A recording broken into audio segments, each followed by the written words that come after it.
What's up, everyone? Welcome to the video.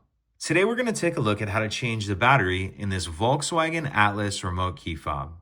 This VW Atlas key fob is going to use replacement battery CR2032, and I'll put a link in the description box of this video to where you can find these replacement batteries if you're in need. So the first thing I'm going to do is grab my key fob and remove the emergency key that's in the top of it.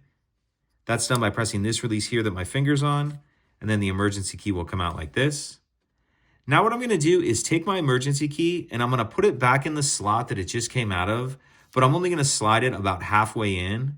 Then once it's about halfway in that slot, I'm just going to pry up like this, and it will only pry up just a little bit, but as I do that, it's going to pop this back cover up.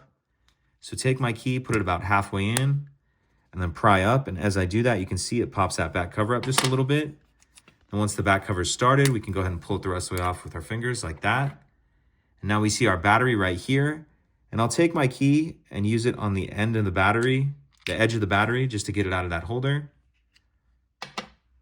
Get our old battery out, then we'll grab our new replacement battery. And you want to make sure that you're installing that with the plus side up, positive side up.